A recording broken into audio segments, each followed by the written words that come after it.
At Caribou Coffee, the real ingredients in our handcrafted beverages make all the difference. Like the real chocolate chips melted into our mochas that create the rich flavor you love.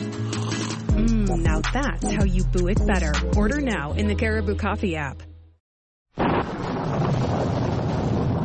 Parade of Science.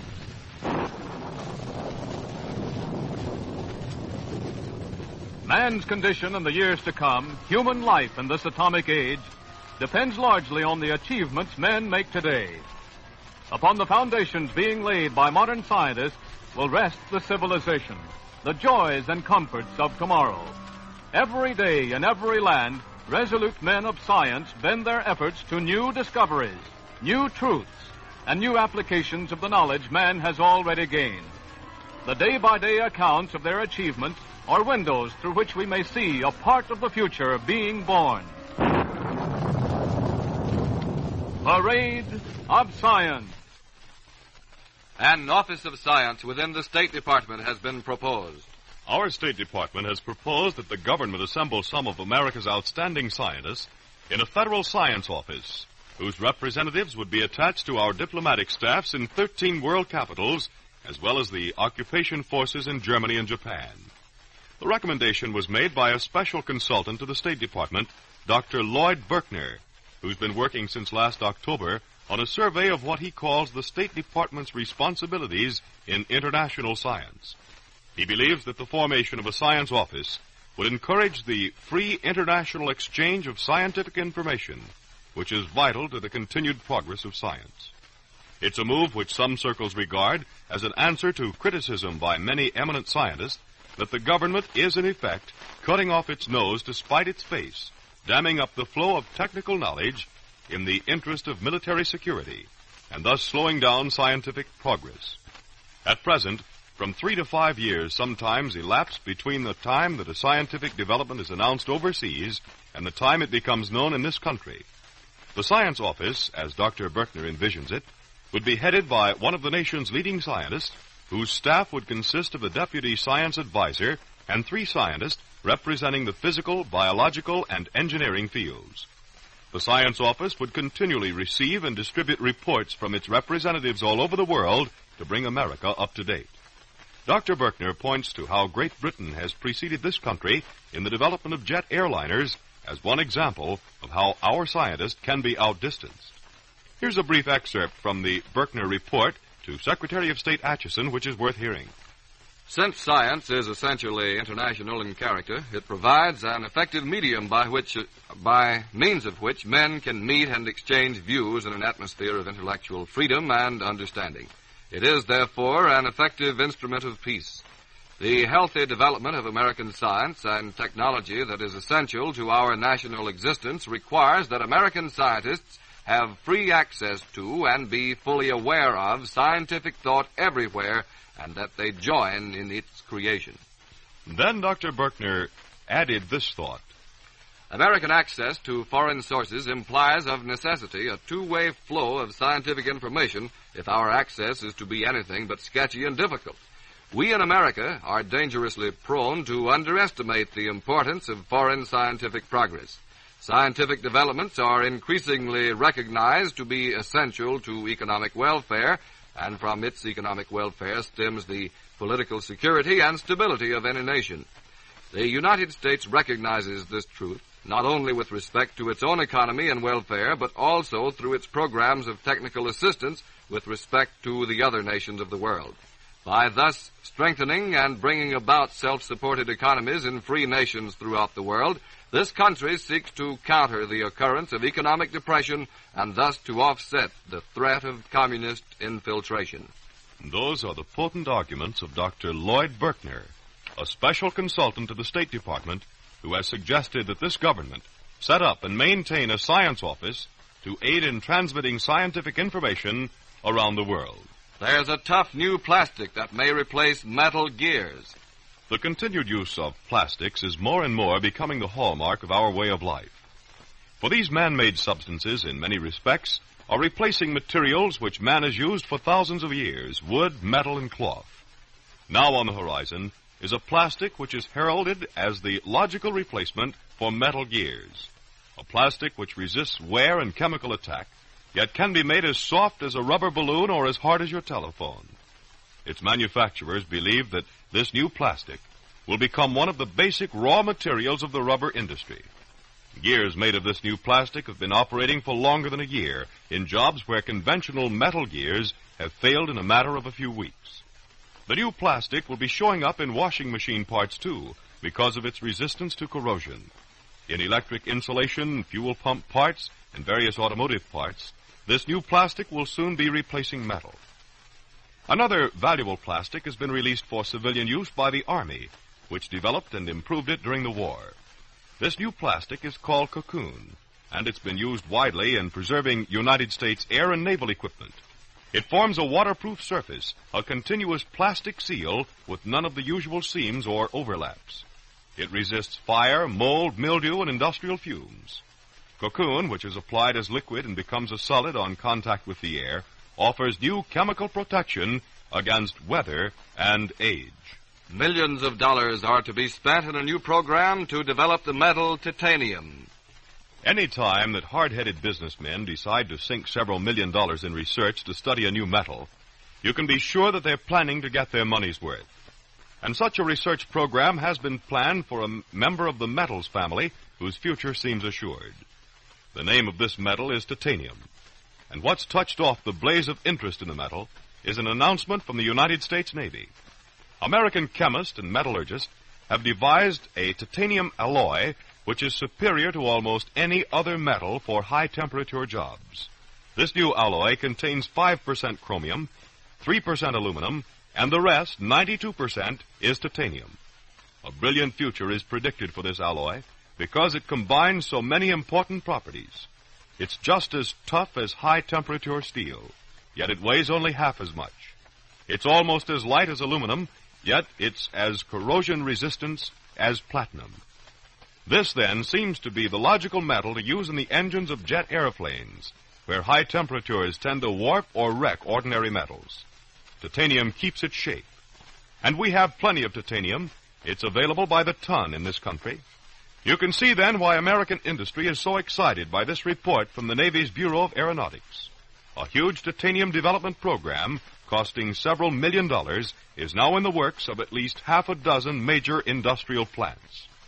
Titanium's first use is likely to be in aviation, where strength and lightness form a combination eagerly sought. In seagoing vessels whose machinery and hulls are so constantly attacked by saltwater corrosion, titanium will also be welcomed. But the United States Bureau of Mines, which first called attention to this useful metal, says that titanium will find a place for itself throughout private industry. For one thing, titanium improves steel for all sorts of uses, makes it a fine high-temperature steel for cutting, and because of its indifference to temperatures, it can make better steel for use in refrigerator cooling units.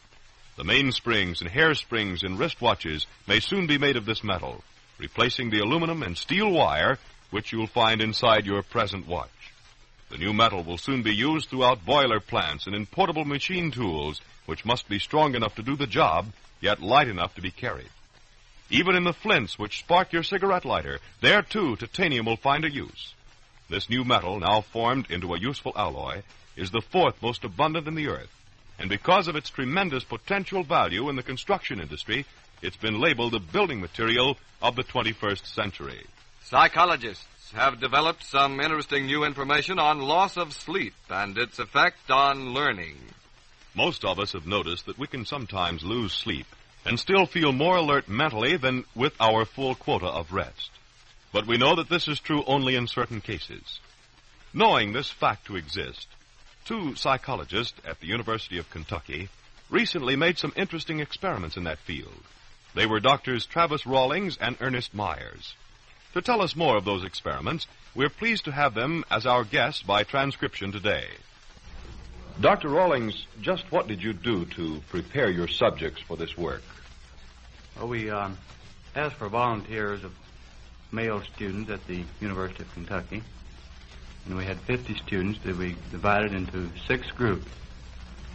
And those groups were to stay awake 8 hours, 16 hours, 24 hours, 32 hours, 40 hours, and 48 hours.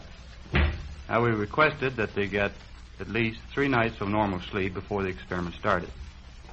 Then on the morning of the experiment, we had them come in and take 5 different psychological tests, on which they would be tested again at these specified hours, 8 hours later.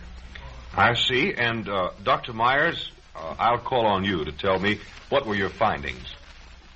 Well, our findings were fairly interesting in that we found that the people who were kept awake merely 8 hours gained in their performance, probably as a result of practice. Likewise, the 16-hour group gained, probably as a result of practice. But the people who were required to stay awake 24 hours, or 1 full day and 1 full night, suffered in each of the tests which they took. They suffered a significant decrement in performance. But the interesting thing was that those who were kept awake 32 hours showed an actual increase. Those who were kept awake 32 hours, in other words, performed better in all of the tests than those who were kept awake for 24 hours. The 40-hour group, likewise, did better than those people who were kept awake for 24 hours.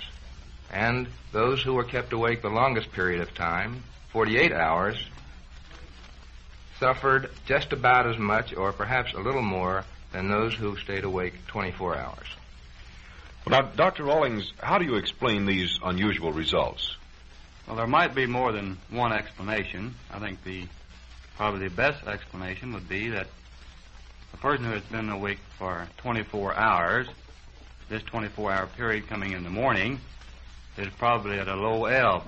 Probably he would be usually getting up at that time, and his mental faculties are not as acute as they might normally be. But the group who had stayed awake 32 hours, which is in the middle of the afternoon, has probably made some sort of recovery or made a compensation for having lost this much sleep. Well, Dr. Myers, what kind or type of mental activity suffers most from this lack of sleep? Well, we found in this experiment that the kinds of tasks which involve entirely new learning suffered most. For instance, we had subjects learn nonsense syllables, a type of experiment often used in psychology, where there were words of 3 letters which meant absolutely nothing, such as a word like B-A-X. Well, they learned lists of syllables like this, which required entirely new learning. Well, this type of learning suffered very greatly, whereas performance on intelligence tests, which for the most part test material already well learned, either they knew it or they didn't suffer very much from the effects of fatigue. Well, Dr. Rawlings, how does loss of sleep affect memory of material that was learned after a period of wakefulness? Well, 48 hours after these people had learned the material, of course, learning the material after they'd been awake for these differing hours, 8 hours, up to 48 hours, we gave them a test of recall on this material learned. We found that there was no difference in the retention of this material through these differing periods of loss of sleep. Well, now, can you tell me, please, Dr. Myers, can you catch up on lost sleep, or do you even need to? You certainly can catch up. You need to, but probably for most people, the interesting fact is that you don't have to catch up by sleeping as much extra time as you've lost. In other words, a person who has stayed awake for 24 hours need only sleep about 12 hours rather than the 8 hours that he normally sleeps in order to catch up sufficiently. Well, Dr. Rawlings, would you sort of sum up here just a little bit for us and tell us what advice you have for people who are mentally active, advice regarding their sleep habits? Well, I might give you a few words of that. We found, as Mr. Myers gave in the results, that after 24 hours of sleep, you are at a low ebb, and that at 32 hours, you regain some of this mental activity, and that you can